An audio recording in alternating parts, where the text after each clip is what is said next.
We are Ole Miss Rebels. As Mississippi's flagship university, we dig deeper, see farther, work harder. We pioneered human organ transplants. We helped prove Einstein's theory of gravitational waves. We are conducting life-changing research that solves the problems of today. We are Ole Miss, transforming lives and the world. Hey, welcome to the POMcast with Stephen Willis. We're going to start in a few minutes, but I want to tell you to hit up our social sites, retweet, share, comment, like, do all of that stuff. It can only help us out and it'll make the show even better. But we're getting ready to give you a lot of good Ole Miss information, and I just thought I would tell you that because the POMcast is starting. Well, it's starting right now. Wait, no, that's a little early. It is starting right about now. Good morning. Welcome. It is Thursday morning. Thank you for tuning into the POMcast. I'm your host, Stephen Willis. Before we get started on this jam-packed show, I do want to tell you about Travel and Cruise World. You can catch them at 1-800-330-7461. That is 1-800-330-7461. Basically, what I was trying to do is we've been dealing with this for 18 months. And everybody needs a resource for travel because all the rules are different. This can put a person on the ground in Central Florida for your vacation. You can find out where masks might be required indoors at Disney. It might not be required at all at Universal. And all these businesses around. The best part about it is they can get you the same price you can online. Give them a call, 1-800-330-7461, 1-800-7461. That's travelandcruiseworld.com. See Central Florida like a local. Down below you can see our podcast. Search Positively Ole Miss. Leave a 5-star review. You can say whatever you want to. Just leave a 5-star review. Also, if you want to watch the show, you can catch us on Twitter at the Stephen Willis or at Ole Positively. You can catch us on Facebook at facebook.com/POMcast. You can catch us on YouTube at Positively Ole Miss. Subscribe and hit the bell. This is the best notification system out there. Doesn't matter how you watch the show, subscribe to the YouTube channel. You'll not only know that we're streaming, you'll know what we're streaming about. And we're on Twitch at Positively Ole Miss. How you doing, Guy? Yeah, it's kind of a freeze warning in Oxford this weekend. We also have the DGD podcast coming in the chat. Y'all can't see what's chatting, but I can see everything that goes into the chat. Just a heads up for everybody that wants to participate. So this show can be interactive even though you can't exactly see it. So that's the way this works for our new audience that are coming in. We have the DGD podcast that is echoing this show right now. It's going out on his channel as well. We want to say we appreciate that and thank you very much for him doing that. So we're getting the word out. Today, we're going to talk about the injuries a little bit on the offense and kind of what is happening and what is causing it. Maybe what do we do from here? Then we're going to look at the young wide receivers and we're going to go around the league a little bit on today's show. So it should be a lot of fun there. Looking at Vegas lines, Ole Miss is anywhere from 10 points favorite at the MGM to 8.5. 8.5 at FanDuel. So depending on where you can get it anywhere in between there. So that's what we're looking at. Mississippi State and Arkansas, looking forward to that game. Kentucky, Tennessee, really looking forward to that game. We'll talk about that in a little bit as well. Also, we'll talk about in the show today how last night's SEC After Dark ended up on 27 channels as we go through our echoing and building that up. 27 channels, all carried it on their brand, their podcast. Just basically, we're trying to blow up the algorithm at your YouTube, and we're just building this up slowly. Like, there's 7 different YouTube channels that carried SEC After Dark last night. And whenever you search SEC After Dark, all of those come up. So it's pretty cool. So it's a way we can blow up the algorithm and make sure the content gets put up regardless of what you search. Are you a Georgia fan? Are you an Ole Miss fan? Are you an AM fan? Well, SEC After Dark is going to hit them all because we're pairing them all, and they're team specific, kind of. when it comes to SEO and search. Yeah, really good to have you, DGD Podcast. Our little experiment that we've got going over the next few months. We have a major expansion coming up. Probably going to start after the new year, but for the next 2 months, we're going to kind of be beta testing. So you'll see on our channels the One Team One podcast today, the DGD podcast. Also, Friday is a special Veterans Day show for the DGD podcast. I don't know exactly what that entails, but it might be worth tuning in as a Navy vet. I'm interested to see what he does there. I may not be all on those podcasts, but you check them out because they're going to be entertaining. The DGD stuff and the One Team stuff and the Biscuits and SEC and everything, it's all part of the On Top network that we are a part of. We haven't really placed that because we've been kind of building it up and figuring out what we're going to do. And our first step was with pairing these shows. So, now, Lane Kiffin said that 9 out of 11 starters from the beginning of the season did not practice yesterday. I'm assuming the 2 that practiced yesterday were offensive linemen. Maybe a running back. I mean, it could have been, I don't know which running back he considers as the starter, but probably an offensive lineman like Nick Broker, maybe a Jeremy James. Maybe it was Nick Broker and Jeremy James. Who knows? But the fact of the matter is the offense sputtered against Auburn because the offense wasn't there against Auburn. I mean, you had no starting wide receivers. You had no starting tight end.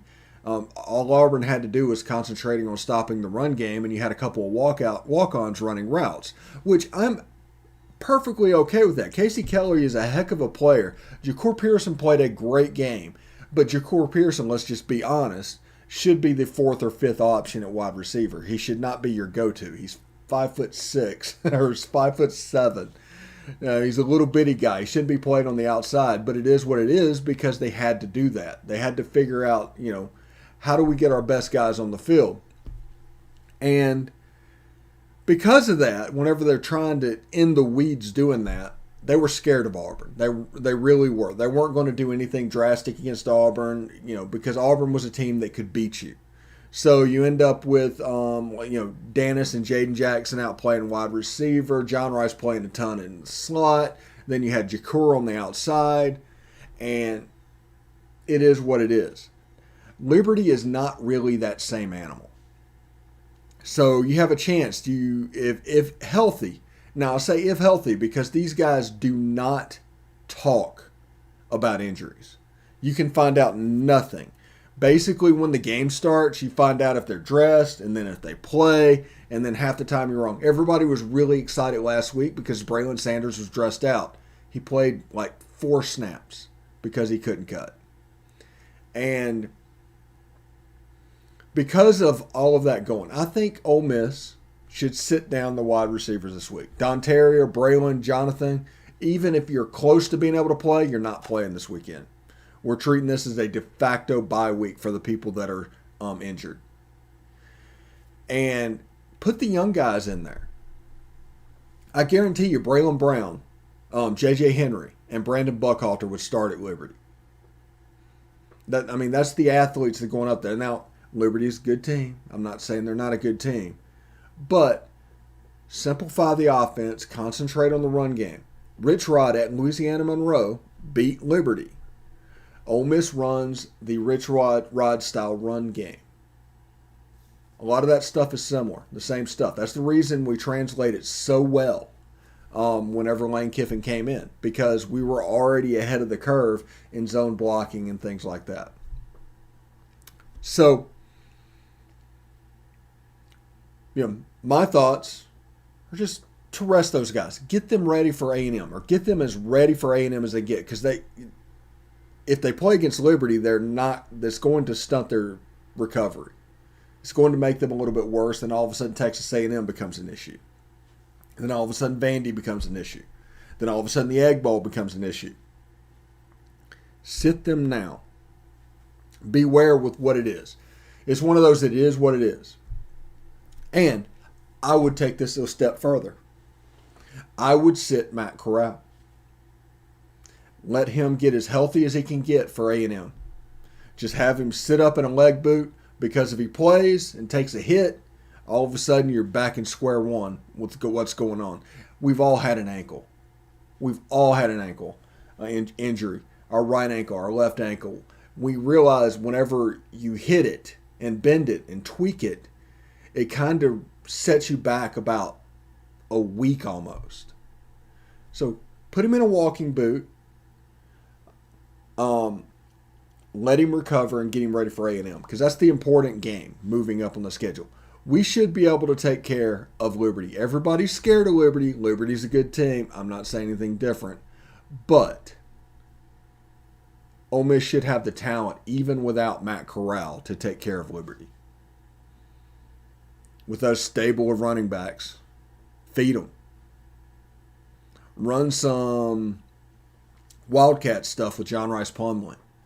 Run Luke Altmaier, let him perform. Just be careful. Do what you're supposed to do. Let him play.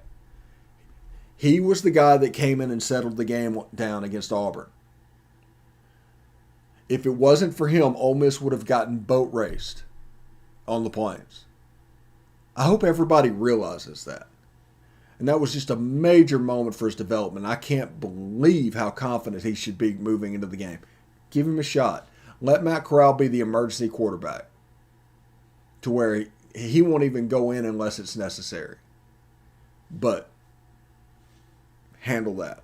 Now, you look at the wide receiver position. You have Brandon Buckhalter, J.J. Henry, and Braylon Brown. And I've told y'all over and over again, in a normal recruiting cycle where Braylon Brown could be tested and do all the stuff that they did through analytics, this guy would have been a 5-star by the time he left. Ole Miss got him because they didn't do it. And you find a diamond in the rough type player. Braylon Brown's a heck of a player. And he was having an unbelievable camp and he got hurt. And that kind of put him behind the 8 ball. And you have guys that are scared to death. Because remember, the most risk-averse people in the world is a football coach. It just absolutely is what it is. These are people that want to see you do it 450 hours on film before they can make a decision on it. I mean, it unbelievably risk of adverse. And you can look at these football coaches, they need all of that to make a decision because they want consistency. They want predictability. They don't necessarily want you to be good or bad. They want predictability. That's what they're playing for because they're so risk averse. And these young guys, there might be some bust. There might be something that comes up. Something that causes them to perform a little bit differently. You have to get over that hiccup. You have to understand that because the worst thing that can happen, we've seen what we had from our second string against Auburn and even before that. We struggled against Tennessee. We actually struggled throwing the ball against LSU, and we struggled against Auburn because of the second group. Not disparaging any athletes, but that's the truth of what's happening. Are you telling me that you can't do the same thing with those young guys? Because at least then you get some development. You speed their growth. And it's one of those things, I think it was, what game was that? It might have been like Southeast Missouri State, Elijah Moore early. It was one of the games I think we scored 70 against, maybe Kent State. A long pass was completed to Elijah Moore as a true freshman. And you're like, wow, okay. This guy kind of gets it. And he moved forward and he started growing and growing and growing. And the Elijah Moore that we knew became the Elijah Moore that was. And everybody else saw that as well. And that all came from those early playing time growths. Yeah, I mean, people say you grow in practice. You don't grow in practice. You get the framework of what's supposed to be done in practice. But whenever you get on the field, it's a little bit different animal. Whenever you're going against somebody that's legit trying to stop you, whenever there's not ancillary goals to the wide receiver group and the DB group and everything else, whenever it's just win this play, it becomes a different animal. The speed of the game changes. Everything changes. And it can be tough on these young guys to do it. But the only way to do it is to do it. The only way you can adjust to that speed is to do it. And I would like to see Brandon Buckhalter, Braylon Brown, and J.J. Henry play against Liberty this weekend. I don't care if it's just for 2 series. I want to see them on the field. And that's the way I feel about that. So that covers our injuries and everything that's going on. We're also going to talk now about a little bit around the league, kind of. And I'm going to bring up the Yahoo Sports schedule because, honestly, I used to work at Rivals, and I still like doing Yahoo type stuff, even though Yahoo doesn't own them anymore. So after 7 years up there, they finally got their brand through, kind of, with Yahoo Sports. But I like their schedule. I like what's going on with that. And you can see how it looks. So on SEC After Dark, we're going to talk about that in a little bit today. We went through all our picks. You want to see our picks, you can catch it on SEC After Dark. It's there at the end. It's about the last 15 minutes. But basically, I'll go through again. Missouri versus Georgia. Missouri has the worst run defense I've ever seen. Period. Ole Miss fan, the whole 9 yards. The worst run defense I've ever seen. Vandy ran for 260 against them last week. Could have gotten 3 bills against them, but kind of fell behind the 8 ball and had to throw the ball a little bit. So I expect Georgia to cover any line that is put in front of them. This line could be 50 points. I expect that because they're going to hand it to Zaire White. They're going to hand it to James Cook, the Kendall Milton kid, all those guys, and they're just going to run all over Missouri. Now, when I watched Missouri versus A&M, because, I'm a masochist and do things like that, A&M in the first quarter had 10 carries for 160 yards. And they weren't chunk plays. It wasn't like a 90-yard plays and everything got to get normal. No, it was like 10, 15 yards per play. It was a consistently just chewing up beatdown. And it was just unbelievably sad to see. And I would take Georgia against any amount of points you want to put in front of me. You want to make that line 60 points?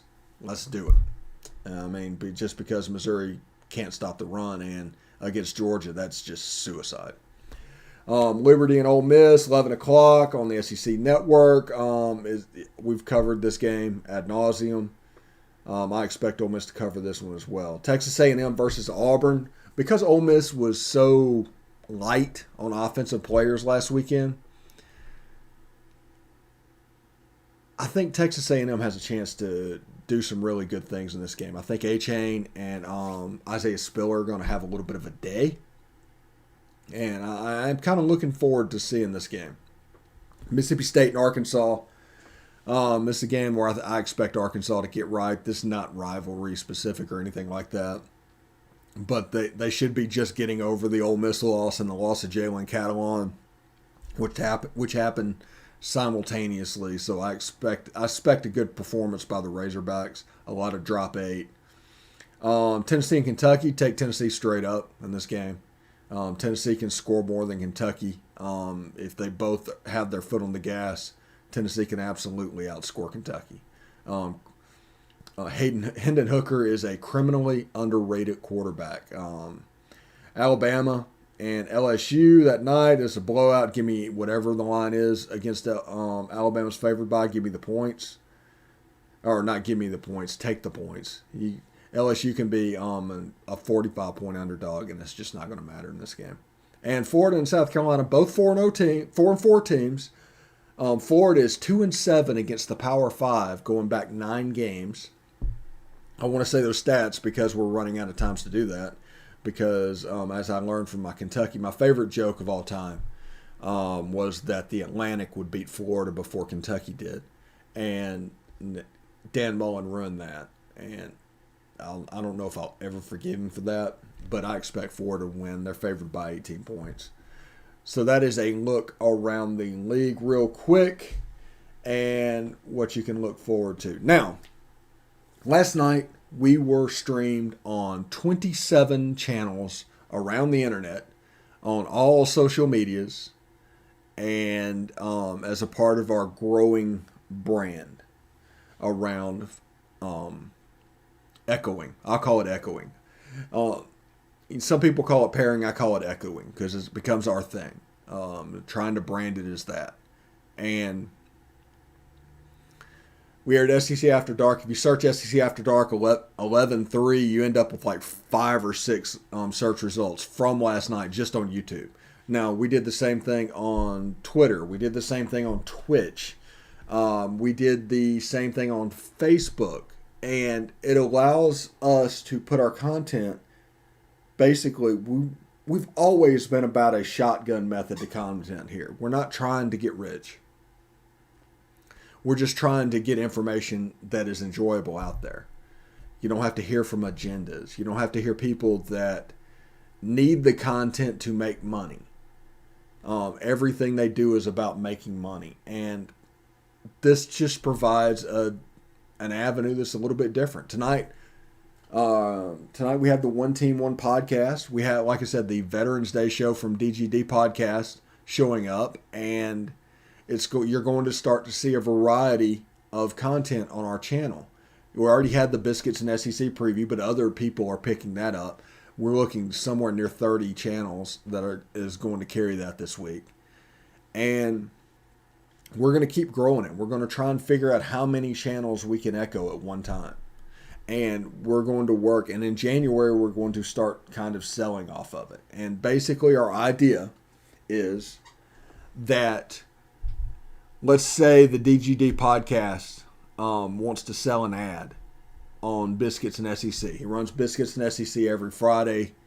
He wants to sell an ad on it. He can. You pay the 2 hosts a share. The station my channel gets a share, and then you get another share. So you'd be getting 25% of what's sold in that case. SEC After Dark would be a little bit different because it'd be like 6 shares. But that is the idea, that you can basically sell off this content and treat it like syndicated material. Treat it like part of your channel. And it shows up on your channel when we echo this. It shows up as your podcast, your show. The thing that the byline that goes below is yours. Your analytics are going to pop up. So we're pretty excited about this, really. We just have been dipping our toe in the water, and then all of a sudden over the last 3 months it started coming together. And over the last month, when I started echoing, we got an idea of what could work and what could not work. And now we're starting to expand that even a little bit more, and we're going to expand it again. And hopefully by January we'll be where we want to be, to where we can actually take care of everything that we need to take care of. Now, I'm going to give you a couple minutes back because it's Liberty Week and everybody's probably had a rough weekend. I do want to thank everybody for tuning in and checking in with Ole Miss football. Thank you very much for watching. Thanks for bearing with us. December, the schedule is going to become a little bit erratic. But by SEC conference play and basketball, we should be good to go. But thank you for tuning in, and we'll see you tomorrow. Hotty toddy.